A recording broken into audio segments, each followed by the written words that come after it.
फिर से भारत की बात करनी चाहिए। बिल्कुल। ये जो भी बातें हमने करी कि पॉसिबल फ्यूचर क्या हो सकता है, ये अगले 5 सालों की बात है।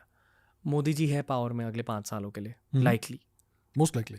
कुछ लोग ये कहते हैं कि post that he may not want to be PM. तो एज अ जियोपॉलिटिकल ऑब्जर्वर अब किसको देखना चाहोगे एज द पीएम नेक्स्ट इस पूरे जियोपॉलिटिकल एनवायरनमेंट में? इतने सारे युद्ध हो रहे हैं। मैं चाहूँगा कि कोई रीजनेबली यंग लीडर आए। मोदी जी बिल्कुल, यू आर राइट, 78 के आसपास होंगे, तो आई थिंक थोड़ा पॉसिबिलिटी कम हो सकती है 29 के बाद उनके वापस प्राइम मिनिस्टर रेस में रन करने की, मुझे लगता है। आई मे बी रॉन्ग, लेकिन मुझे ऐसा लगता है। मैं चाहूँगा कि कोई रीजनेबली यंग लीडर आए, 50s की एज वाला कोई लीडर। तो इस समय अगर बीजेपी की तरफ से हम देखेंगे तो सिर्फ योगी जी दिखते हैं मुझे। काफ़ी यंग है और उनका काफ़ी एक्सपीरियंस है गवर्नेंस का। और मुझे पता नहीं जियोपॉलिटिकली कितना समझते हैं दुनिया को, शायद समझते भी होंगे, हम क्या जाने। तो कोई यंग आना चाहिए, somebody who can, जो राष्ट्र को लंबे समय तक सर्व कर सके। अगर आप किसी एडवांस्ड आयु के लीडर को लाओगे इनटू पावर, तो उनका करियर छोटा होगा एज द प्राइम मिनिस्टर। अगर किसी के पास वो क्षमता है लंबा रेस खेलने की, तो ऐसा कोई लीडर आना चाहिए। सो आई थिंक योगी जी आ सकते हैं परहैप्स। बीजेपी में पता नहीं और कौन लीडर्स है जो उस एज ग्रुप में हो सकते हैं, आई एम नॉट श्योर। जो हमारे अगले पीएम होंगे, मैं मानता हूँ कि उनका एक बहुत बड़ा रोल रहेगा जियोपॉलिटिकली। हर पीएम का रोल रहता ही है, बिल्कुल, पर जो अगले वाले होंगे उनका और भी ज़्यादा बड़ा रहेगा। हाँ, क्योंकि उस समय 2029 के आसपास भारत की इकोनॉमी में भी 6-7 ट्रिलियन की हो चुकी होगी, और हम बिल्कुल पुश कर रहे होंगे तो कि हम 10 ट्रिलियन के मार्क को क्रॉस करें। और अगर आपकी इकोनॉमी 10 ट्रिलियन को क्रॉस करती है, तो आपको वो अचीव करने के लिए एक बहुत ही विगरस लीडर चाहिए, बहुत ही क्लियर माइंडेड लीडर चाहिए। और उस समय काफ़ी सारे दूसरे राष्ट्र भी चाहेंगे कि आपकी इकोनॉमी ग्रो नहीं हो, तो आपको वो सारे कॉन्फ्लिक्ट्स और वो सारे टेंशन्स को मैनेज करना होगा। तो हाँ, बिल्कुल एक स्ट्रॉन्ग लीडर चाहिए उस समय। Who is also good diplomat in some way. अगर आप अच्छे डिप्लोमेट नहीं हो, तो आपको किसी को अपॉइंट करना है as a good foreign minister, as a diplomat. और ऑब्वियसली आपको खुद भी you need to have good interpersonal skills, अगर दुनिया के लीडर्स के साथ आपको डील करना है तो ये सारे क्वालिटीज़ होनी चाहिए डेफिनेटली। मेरा पर्सपेक्टिव ये है कि a leader should always be a warrior, क्योंकि इंटरनेशनल रिलेशंस एसेंशियली वॉर का एक रूप है। Diplomacy is a form of warfare. हर जो इंटरनेशनल रिलेशनशिप है वो वॉरफेयर का ही कोई ना कोई फॉर्म है। अगर आपके मित्र हैं, उनके साथ भी आपका कुछ ना कुछ तो तनाव होगा, कुछ ना कुछ टेंशन होगा। आपके दुश्मन हैं, उनके साथ तो होना ही है वो। तो आई थिंक, देखिए, यूएस में बहुत सारे प्रेसिडेंट्स हुए हैं जिन्होंने आर्मी में सर्व किया है, मिलिट्री में सर्व किया है। I think the best leader is always a warrior. आप अभी 30-40 साल से जियोपॉलिटिकल ऑब्जर्वर हो, 30 साल से एटलीस्ट। 30 साल तो हो गए होंगे। फेयर टू से कि जितने भी टेररिस्ट ऑर्गेनाइजेशंस हमें देखने को मिलती है, वो वेस्टर्न इन्फ्लुएंसेस के बिना उत्पन्न नहीं हो सकते। किसी ना किसी का इन्फ्लुएंस लगता है। देखिए, अगर आपको टेररिस्ट आउटफिट खड़ा करना है, मैं नहीं एडवाइस करूंगा किसी को भी, बट किसी को करना है जैसे हाइपोथेटिकली, तो उसके लिए उनको मैन पावर चाहिए। मैन पावर को खाना देना है, उनको ट्रेनिंग देना है, उनको कपड़े देने हैं, उनको आर्म्स एंड एम्यूनिशन देना है, उनको शेल्टर देना है, उनको वेपन्स का और एम्यूनिशन का सप्लाई रूटीनली रेगुलरली चाहिए। बहुत पैसे लगते हैं, बहुत पैसे लगते हैं।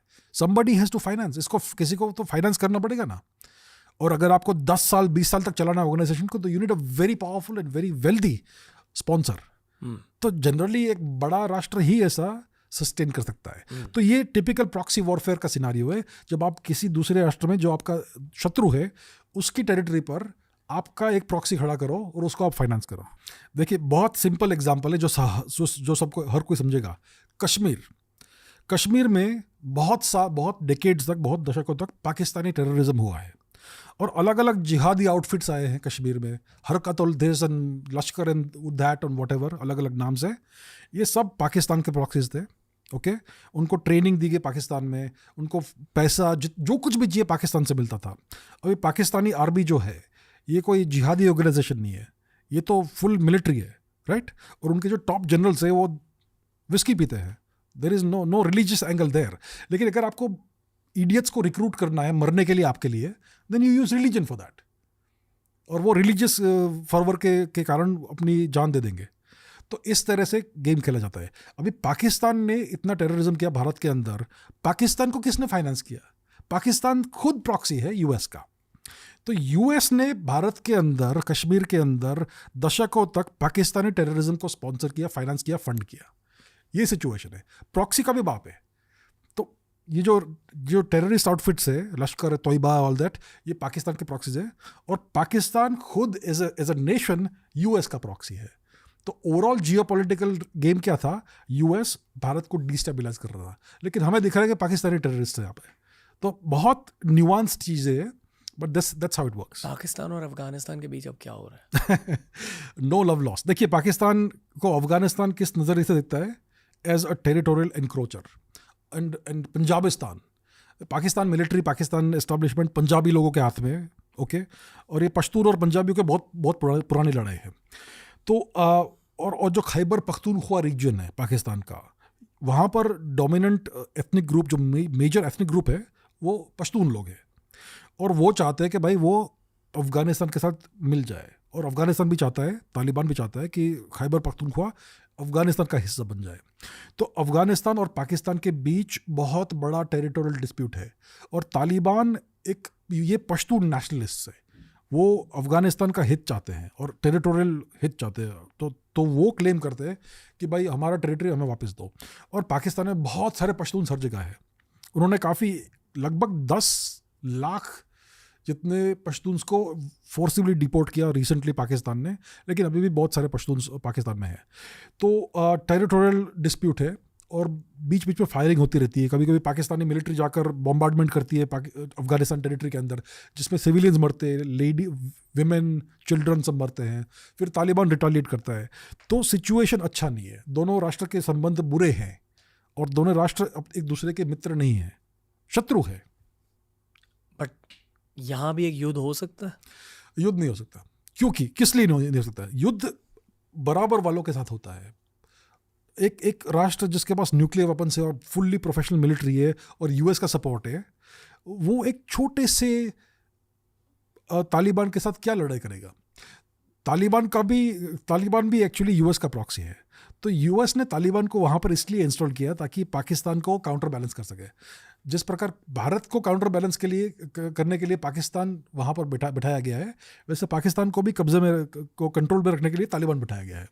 तो तालिबान पाकिस्तान के लिए एक न्यूसेंस टाइप का है, ओके। अनफॉर्चुनेटली वो पाकिस्तान के ऊपर चढ़ाई नहीं कर सकते, उनको इन्वेड नहीं कर सकते, उनके पास वो क्षमता नहीं है।